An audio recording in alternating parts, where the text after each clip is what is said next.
Hello friends, Sachin ji class channel पर आपका बहुत बहुत स्वागत है। दोस्तों, आज की वीडियो में जैसा कि आप सभी ने डिमांड की थी इंग्लिश की, तो आज की वीडियो में इंग्लिश के कुछ बेहतरीन सवाल लेके आया हूँ। दोस्तों, मुझे बहुत सारे कमेंट्स मिले कि बच्चों के कि सर इंग्लिश की क्लासेस भी मार्गदर्शन करिए, तो इंग्लिश क्लासेस आप सभी के बीच में हाजिर हैं। तो आगे बढ़ने से पहले कुछ 4 लाइनें हो जाएं। वक्त को करने दो अपनी मनमानी, वक्त को करने दो अपनी मनमानी, मेरा वक्त आना अभी बाकी है। कर रहे हैं सवाल जो मुझे लूजर समझकर, कर रहे हैं सवाल जो मुझे लूजर समझकर, उन सबको जवाब देना अभी बाकी है। दोस्तों, शुरू करते हैं आज की वीडियो।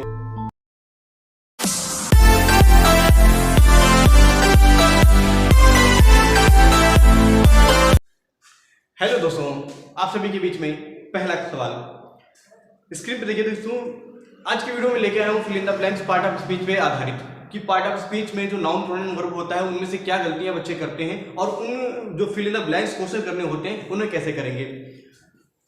दोस्तों, पहला क्वेश्चन आपकी स्क्रीन पे है, क्या है? The children are playing well. इसके आगे कुछ ऑप्शंस दिए गए हैं, आर दे और not they, will they, want they. तो बताइए इसे कैसे करना है। क्योंकि आगे जो भी क्वेश्चन लिखा है उसमें क्वेश्चन टैग को समझने के लिए हमें करना क्या है, तो क्वेश्चन टैग होता है उसमें जो अगर वाक्य, अगर हमारा जो हमारा सेंटेंस है, जो हमारा सेंटेंस है, अगर हमारा सेंटेंस पॉजिटिव होगा, अगर हमारा सेंटेंस पॉजिटिव होगा तो फिर हमारा जो क्वेश्चन टैग होगा वो निगेटिव होगा।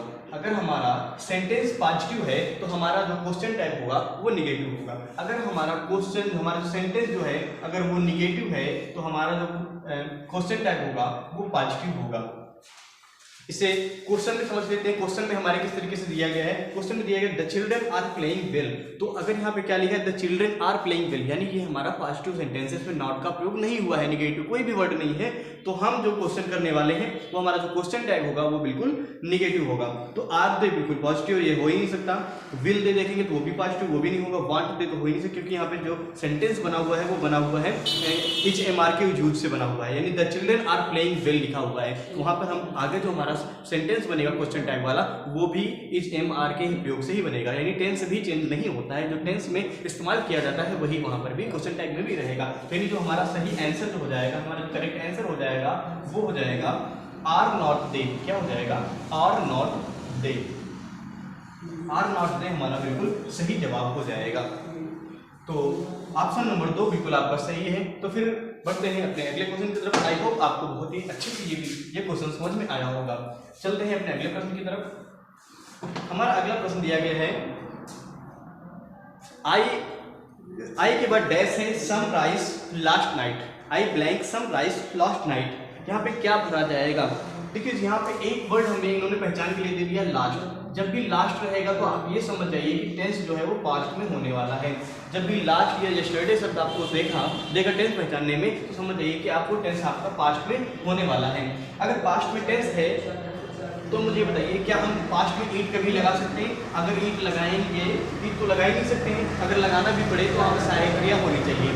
ठीक है, चलिए इसको सुनिए। अगर हम क्या विल ईट को लगा सकते हैं? विल ईट तो फ्यूचर को दिखाता है, तो यहाँ पर लास्ट नाइट है, लास्ट नाइट तो हो ही नहीं चल सकता है विल ईट के साथ। ईटिंग, अगर ईटिंग भी हमें लगाना है तो हमारे पास वाज वेयर होना चाहिए था, तो भी नहीं लगा सकते। यानी तीनों ऑप्शन जब नहीं होंगे तो हमारे पास क्या होगा? एड होगा। एड जो है वर्ब की सेकेंड फॉर्म है। अगर वर्ब की सेकेंड फॉर्म है और ये टेंस कौन सा हमारा बन गया है, तो हमारा बना है पास्ट इंडिफिनिट टेंस। क्या बना है? पास्ट इंडिफिनिट टेंस बनाए हुए हैं। ठीक, तो पास्ट इंडिफिनिट टेंस की हमारी जो पहचान क्या होती है, इसमें जो वर्ब होती है वो वर्ब की सेकेंड फॉर्म का इस्तेमाल किया जाता है। चलिए बढ़ते हैं अपने अगले प्रश्न के। इसका सही जवाब जो है एट, ऑप्शन नंबर पहला। चलिए आगे बढ़ते हैं। अगला हमारा क्वेश्चन है, देयर आर मेनी, इसके बाद ब्लैंक लिखा हुआ है, सिर्फ लिखा हुआ है इन एशिया। तो मुझे बताइए सही जवाब क्या होगा? मुझे सही जवाब क्या होगा? अगला तो पहला ऑप्शन जो लिखा हुआ है वो लिखा हुआ है कंट्री, यानी कि स्पेलिंग ही गलत लिखी हुई है, उसको बोल दीजिए। देखिए, मैं आपको सिखाता हूँ कि जब भी किसी वर्ड में वाई लिखा हो, किसी वर्ड के लास्ट में वाई लिखा हो और उसे हमें बहुवचन बनाना हो, किसी वर्ड के लास्ट में वाई लिखा हो उसको बहुवचन बनाना हो, तो उसके लिए 2 रूल्स इस्तेमाल करते हैं हम। अगर वाई के पहले वॉवेल है, वाई के पहले वॉवेल है, वॉवेल यानी हिंदी में बोले तो स्वर, अगर वाई के पहले वॉवेल है या स्वर है तो वाई में केवल यस जोड़ते हैं। अगर वाई के पहले वॉवेल है या स्वर है तो हम केवल वाई जोड़ते हैं।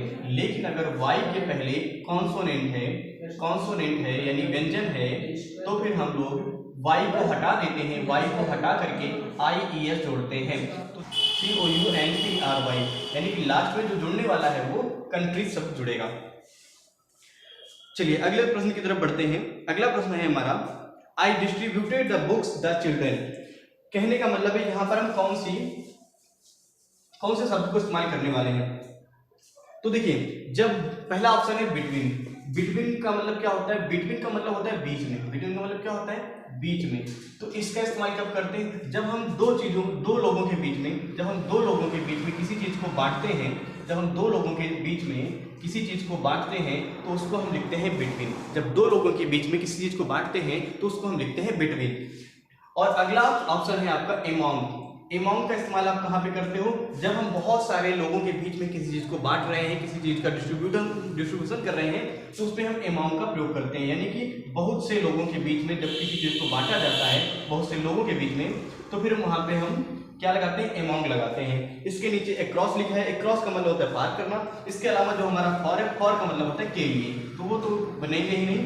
तो नीचे क्या लिखा हुआ है, I distributed the books the children, यानी कि मैंने बच्चों के बीच में किताबों को बांट दिया, यानी मैंने बच्चों के बीच में यानी बच्चों में किताबें बांट दी। चलिए आगे बढ़ते हैं।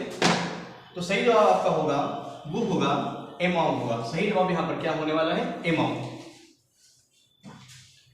चलिए अगला प्रश्न देखते हैं। अगला प्रश्न हमारे पास है, आई विश, आई के बाद ब्लैंक फिर an astronaut, I wish I blank फिर उसके बाद है एन एस्ट्रोनॉट।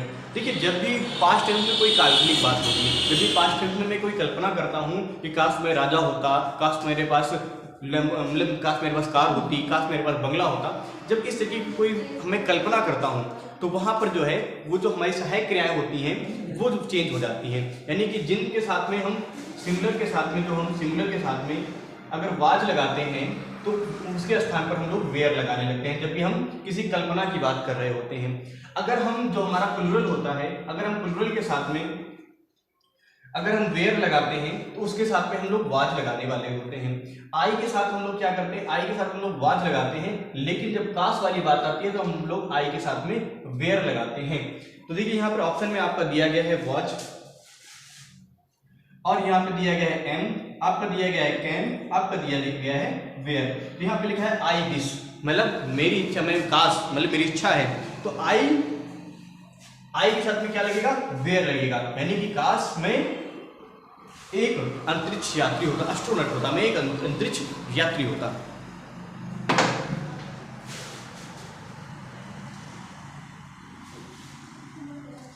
चलिए, तो सही जवाब आपका होगा वेयर।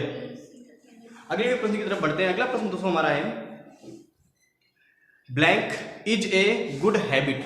चलिए, जब भी हमें किसी वर्ब को, कोई भी हमारी वर्ब है, अगर वर्ब को मुझे वाक्य की शुरुआत में आइए कर्ता के सब्जेक्ट के रूप में इस्तेमाल करना है, सब्जेक्ट के रूप में दो इस्तेमाल करना है, तो मैं दो काम कर सकता हूँ। यानी अगर मुझे वर्ब को मुझे सब्जेक्ट की तरह इस्तेमाल करना है तो मैं वर्ब को दो तरीके से इस्तेमाल कर सकता हूँ। यानी क्या कर सकता हूँ, मैं सब्जेक्ट को जो है, सब्जेक्ट की तरह मुझे इस्तेमाल करना है तो दो काम करने हैं। क्या कर सकता हूँ, मैं वर्ब को इन्फिनिटिव बना सकता हूँ, या फिर मैं वर्ब को जीरेंड बना सकता हूँ। इन्फिनिटिव कैसे बनता है भाइयों, इन्फिनिटिव बनाने के लिए मैं क्या करता हूँ, 2 प्लस वर्ब की फर्स्ट फॉर्म लिखता हूँ, 2 प्लस वर्ब की फर्स्ट फॉर्म लिखता हूँ। और अगर मुझे जीरेंड बनाना है तो मैं क्या करता हूँ, वर्ब में आईएनजी जोड़ देता हूँ, आईएनजी जोड़ने से मेरा जीरेंड बन जाता है। यानी यह कि वाक्य में जो शुरुआत में दिया गया है इज ए गुड हैबिट, और सारी हमारी वर्ब्स लिखी हुई हैं। तो जब भी मुझे आगे बढ़ना है, मुझे अगर वाक्य को बनाना है तो मैं क्या करने वाला हूँ, जीरेंड बनाऊंगा, या तो वर्ब के पहले टू लिख करके, वर्ब की फर्स्ट फॉर्म लिख करके मैं उसे इन्फिनिटिव बना दूंगा। तो रीडिंग सही होगा या तो टू रीड सही होगा। तो ऑप्शन में अगर हम देखते हैं तो हमारे पास ऑप्शन में आता है रीडिंग। क्या आता है, रीडिंग। तो हमारा जो ऑप्शन नंबर जो 2 है वो बिल्कुल सही होगा।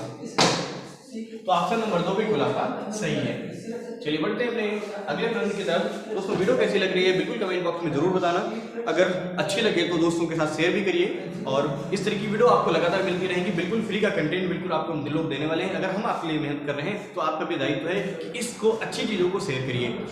आप लोग क्या करते हैं, जोक्स को शेयर करते हैं, सब कुछ शेयर करते हैं, लेकिन अगर आपको अच्छी चीज़ें कुछ मिले तो जरूर आपको शेयर करनी चाहिए। इससे क्या होती है, इससे आपके लोगों के बीच में आपकी इज्जत भी बढ़ती है। फालतू के जोक्स भेजने से लोगों के अंदर आपका गलत प्रभाव पड़ सकता है, लेकिन अगर आप एजुकेशनल चीज़ों को लोगों के पास शेयर करेंगे तो लोगों को लगेगा कि आप शिक्षा के प्रति जागरूक हैं। चलिए दोस्तों अपने अगले प्रश्न की बात करते हैं। अगला प्रश्न हमारा है, an elephant is than a horse. तो आगे आपको ऑप्शन दिया गया है बिगर, बिगेस्ट, और आपको दिया गया मोस्ट बिग। दोस्तों एक चीज को समझना, अगर मैं सेंटेंस का जब अध्ययन करूंगा तो क्या लिखा है, an elephant is than a house. वाक्य में जब भी देन शब्द का प्रयोग हो, जब भी वाक्य में देन शब्द का प्रयोग हो तो समझ जाइए कि किसी ना किसी से किसी की तुलना की जा रही है, यानी किसी चीज से किसी की तुलना की जा रही है। अब यहाँ पे शब्द क्या है, बिग, यानी कि जो हाथी है वो क्या है, घोड़े से बड़ा है। हाथी जो है घोड़े से बड़ा है, यानी कि तुलना की जा रही है। जब भी तुलना की जाती है तो वहां पे हम लोग इस्तेमाल करते हैं कंपैरेटिव डिग्री का। हम लोग किसका इस्तेमाल करते हैं, कंपैरेटिव डिग्री का। हम लोग इस्तेमाल करते हैं कंपैरेटिव डिग्री का।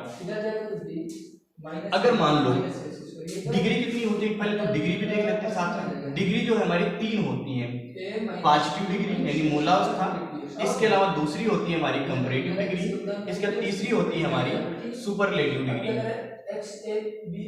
Positive, comparative, superlative degree. दोस्तों पॉजिटिव में जैसे मान लेते हैं, जैसे इसी का एग्जांपल ले लेते हैं, बिग, बिगर, बिगेस्ट। बिगेस्ट का मतलब होता है सबसे बड़ा, इससे बड़ा कुछ है ही नहीं। जैसे कह सकते हैं कि whale is the biggest animal of the earth. इस समय जो है व्हेल जो सबसे बड़ी जानवर है इस समय दुनिया में। अगर हम बिगर मतलब किसी से हमने तुलना की, जब भी तुलना करेंगे तो देन शब्द भी लगाते हैं, इस चीज को भी हम लोग याद रखेंगे। अगर हम यहाँ पे बात करेंगे पॉजिटिव तो बिग, किसी भी नाउन के साथ में, प्रोनाउन के साथ में आप बिग के साथ बना सकते हैं वाक्य को। चलिए आई होप आपको ये भी क्वेश्चन समझ में आ गया होगा। तो सही जवाब होगा बिगर। क्या सही जवाब होगा, बिगर। चलिए बढ़ते हैं अपने अगले प्रश्न की तरफ। अगला सवाल हमारा है, Dandiya is one the folk dances of Gujarat. देखिए जब भी अगर वाक्य में वन आया हो और उसके बगल में यहाँ पे द हो और फिर में ब्लैंक करना है तो यहाँ पे सीधा से क्या होता है, वन ऑफ द। क्या होता है, वन ऑफ द। आपको हमेशा से याद रखना है कि वन ऑफ द, ये जो है सेंटेंस में वन और द के बीच में हमेशा वन ऑफ ये का इस्तेमाल होगा। तो सही जवाब हमारा हो जाएगा ऑफ। दोस्तों थोड़ा सा समय की का अभाव है, इसलिए थोड़ा सा सवालों को जल्दी से कराने का प्रयास कर रहे हैं, लेकिन जो भी अगर वीडियो अच्छी लगे तो जरूर उसका कुछ मना एक अच्छा सा कमेंट जरूर करना। आगे देखते हैं क्या लिखा हुआ है, जस्ट वेट एंड सी। दोस्तों सवाल में लिखा हुआ है जस्ट वेट एंड सी, इसके बाद क्या होने वाला है। दोस्तों अगर हम वाक्य को देखेंगे तो क्या इसका अर्थ क्या निकल रहा है, जस्ट वेट यानी कि इंतजार करो, एंड सी और देखो। आगे लिखा हुआ है ब्लैंक और हैपेंस, तो आगे क्या बता सकते हैं, क्या होता है। तो क्या की अंग्रेजी क्या होती है, व्हाट। क्या की अंग्रेजी क्या होती है, व्हाट। तो हमारा सही जवाब क्या हो जाएगा, व्हाट। यानी कि हम लिख सकते हैं just wait and see what happens, see what happens. चलिए अगला लिखा है, दक्ष इज सुपीरियर। जो दक्ष, देखिए यहाँ पे जो वर्ड लिखा है सुपीरियर, कंफ्यूजिंग पॉइंट क्या है कि जो सुपीरियर है इसे देखने में हमको लगता है ये कंपैरेटिव डिग्री है, देखने में हमको कंपैरेटिव डिग्री लगता है, लेकिन ये कंपैरेटिव डिग्री नहीं है। क्योंकि अगर कंपैरेटिव डिग्री होता तो वाक्य में देन भी लगा होता, लेकिन देन है नहीं। तो हम लोग यहाँ पे क्या लगाने वाले हैं, हम लोग यहाँ पर टू लगाएंगे। क्या लगाएंगे, टू। तो यहाँ पे क्या हो जाएगा, Daksh is superior to Nakesh, Naksh, sorry, Daksh is superior to नच। चलिए तो सही जवाब आपका क्या होगा, पहला ऑप्शन सही होगा, आपका पहला सही होगा। अगर कंपैरेटिव डिग्री होता तो देन लगाना पड़ता, लेकिन देन तो ऑप्शन में भी नहीं है, यानी कि इसके बाद हम लोग क्या लगाने वाले हैं, टू लगाने वाले हैं। चलिए अगला क्वेश्चन देखते हैं। अगला सवाल हमारा है, नेचर इज बेस्ट मेडिसिन। तो दोस्तों एक चीज देखिए, सुन लीजिए, जो हमारी सुपरलेटिव डिग्री होती है, सुपरलेटिव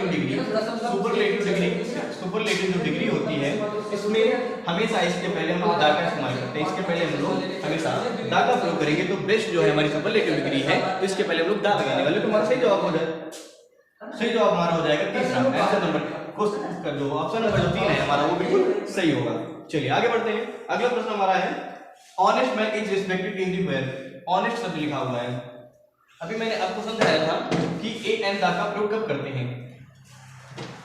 अगर जब भी आप किसी शब्द का उच्चारण करें, किसी शब्द का उच्चारण करो, तो अगर उसकी शुरुआत जो है अगर स्वर से होती है, हम किसी भी शब्द का उच्चारण करते हैं, उसकी शुरुआत स्वर से होती है, तो उसमें हम लोग लगाते हैं ए एन लगाते हैं। क्या लगाते हैं? ए एन लगाते हैं। लेकिन अगर हम उसका उच्चारण कर रहे हैं और उसकी शुरुआत जो है व्यंजन यानी कॉन्सोनेंट से होती है, तो उसमें हम लोग लगाते हैं ए लगाते हैं। क्या लगाते हैं? ए लगाते हैं। तो अगर मैं ये ऑनेस्ट लिखा हुआ है, इसका जब अगर मैं उच्चारण करता हूं, तो इसका उच्चारण मैं लिख सकता हूं ऑनेस्ट। क्या लिखता हूं? ऑनेस्ट। तो अगर यहाँ पे देखिए शुरू में क्या आ रहा है? स्वर आ रहा है। अगर स्वर आ रहा है तो हम लोग क्या लगाने वाले हैं? ए एन लगाने वाले हैं। तो ऑनेस्ट के पहले क्या लगेगा? एन लगेगा। तो ऑप्शन नंबर जो आपका 3 है वो बिल्कुल आपका सही होगा। आंसर नंबर आपका 3 बिल्कुल सही होगा। चलिए आगे बढ़ते हैं। अगला प्रश्न है, my friend has dog. My friend has blank dog. तो देखिए यहाँ पे डॉग आया, तो डॉग में जो डी है वो क्या है? हमारा कॉन्सोनेंट है। क्या है? कॉन्सोनेंट है। ठीक है, उसका उच्चारण भी डॉग ऐसे ही होता है, कॉन्सोनेंट से ही हो रहा है। तो इसके पहले हम लोग क्या लगाने वाले हैं? ए लगाने वाले हैं। तो ऑप्शन नंबर जो हमारा 1 है वो बिल्कुल सही होगा। चलिए अगला प्रश्न देखिए।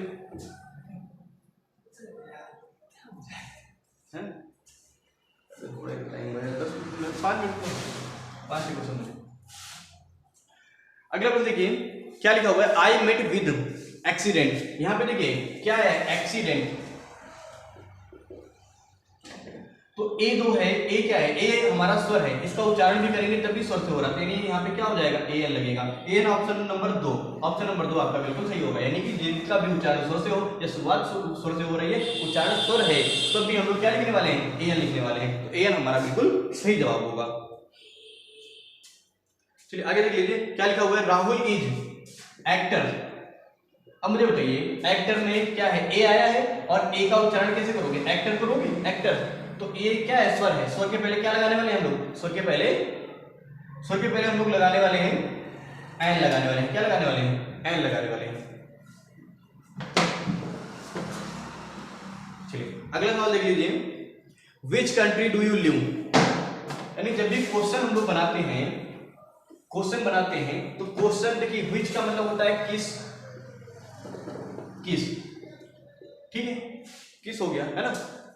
तो अब मुझे बताइए, लेकिन अगर इसमें मैं क्वेश्चन करता हूं which country do you live, यानी तुम किस देश में रहते हो, तो मे शब्द जो आया है उसके लिए यहाँ पे हम लोग क्या लगाने वाले हैं? इन, यानी इन विच कंट्री। क्या होगा? इन विच कंट्री।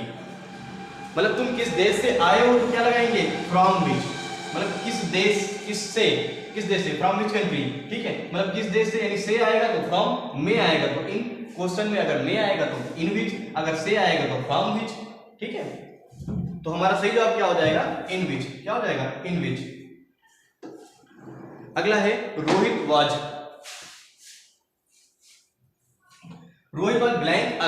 वाज ब्लैंक अस। यानी कि क्या होगा? इन, मतलब in behind a cross over. चलिए देखिए, इन का मतलब कब लगाते हैं? जब कोई चीज किसी के अंदर होती है तो वहां पर हम इन लगाते हैं। तो हम रोहित जो है हम में तो हो ही नहीं सकता, रोहित हम में है क्या? हमारे अंदर हो ही नहीं सकता, तो यानी इन हमारा नहीं होगा। फिर क्या लिखा है? बिहाइंड। क्या होगा? बिहाइंड मतलब रोहित हमारे पीछे है, यानी कि ये वाला सही हो सकता है। आगे क्या है? एक्रॉस मतलब होता है पार करना, तो हमें पार करना का तो कोई इसमें सेंस ही नहीं कर रहा है। ओवर मतलब होता है ऊपर। ओवर मतलब क्या होता है? ऊपर। देखिए ओवर का मतलब होता है ऊपर, लेकिन अगर कोई चीज आन है, ठीक है, आन, तो आन का मतलब होता है कोई चीज किसी के ऊपर रखी हो, यानी किसी पर हो। मान लो यहाँ पर ये टेबल है, इसके ऊपर अगर गेंद रखी है तो ये क्या होगा? On the table. लेकिन अगर कोई चीज ओवर है, यानी कि ओवर का मतलब होता है इससे ऊपर, टच ना हो, ऊपर हो लेकिन टच ना हो। ठीक है, तो इस तरीके से ओवर को भी समझ सकते हैं। ओवर का मतलब होता है ऊपर। तो सही जवाब हमारा इसमें हो जाएगा बिहाइंड। क्या हो जाएगा? बिहाइंड। चलिए अगला प्रश्न जल्दी से कर लेते हैं। क्या लिखा हुआ है? whom are you referring? तो यहाँ पे क्या लगा सकते हैं? ऑफ हुम होता ही नहीं है, इन हुम होता ही नहीं है, ऑन हुम भी नहीं होता है, तो क्या होगा हमारा सही जवाब टू हुम। क्या होगा टू हुम। और टू हुम का जब पैसिव बनाते हैं तो इसकी पैसिव में बनता है हु। क्या होता है टू हुम होगा यहाँ पर सही जवाब। लेकिन टू हुम का जब पैसिव बनाने के लिए आते हैं तो क्या बनता है हु बनता है। और हु का जब पैसिव वाइज बनाते हैं तो क्या बनता है बाई हुम। क्या बनता है बाई हुम। इस चीज को भी सभी बच्चे याद रखेंगे। चलिए आगे बढ़ते हैं। अगला प्रश्न है my laptop is the table. देखिए अभी हमने थोड़ी देर पहले बता रहे थे आपको, जब भी कोई चीज किसी के ऊपर होती है तो उसके लिए क्या लगाते हैं ऑन। ऊपर हो और उसके ऊपर टच भी कर रही हो तो क्या लगाते हैं उसके लिए ऑन। ऑन का मतलब होता है पर। ऑन का मतलब क्या होता है पर। यहाँ पर सही जवाब क्या होगा हमारा ऑन, यानी my laptop is on the table. अगला है ही विल अराइव।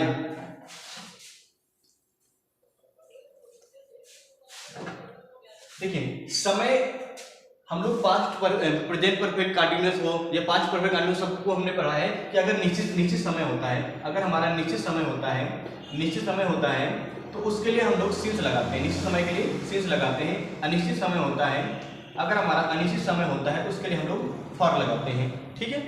लेकिन अगर इन टेंसों को छोड़ दें, अगर इन टेंस के अलावा भी अगर हमारे पास निश्चित समय है तो निश्चित समय के लिए एट लगाते हैं। क्या लगाते हैं एट। और अगर अनिश्चित समय है तो उसके लिए हम इन लगाते हैं। जैसे वह 2 घंटे में, 2 घंटे का मतलब क्या होगा इन 2 आवर्स। क्या होगा इन 2 आवर्स। 2 बजे, अगर 2 बजे आ जाए तो एट 2 o'clock। क्या लिख सकते हैं एट 2 o'clock। Eight 2 o'clock। तो मुझे बताइए निश्चित समय होता तो एट, अनिश्चित समय होता है इन। तो इसमें सवाल में दिया गया 3 o'clock यानी 3 बजे। तो 3 बजे निश्चित समय है कि अनिश्चित समय है, तो ये हमारा निश्चित समय है, इसीलिए हम लोग यहाँ पे क्या लगाने वाले हैं एट लगाने वाले हैं। तो हमारा सही जवाब क्या होगा एट होगा। ऑप्शन नंबर 3 आपका बिल्कुल सही होगा। इस वीडियो को अंत तक देखने के लिए आपका हृदय की गहराइयों से बहुत बहुत धन्यवाद। अगर आपको वीडियो अच्छी लगी हो तो इसको अपने दोस्तों के साथ शेयर करिए, और अगर इस चैनल पर नए थे तो इस चैनल को सब्सक्राइब कर लीजिए। अगर आपको जरा सा भी अगर फायदा होगा इस वीडियो से तो इस चैनल को सब्सक्राइब करिए। और फिर मिलेंगे किसी नई वीडियो के साथ, नए अंदाज में, नई सोच के साथ। तब तक के लिए नमस्कार, धन्यवाद।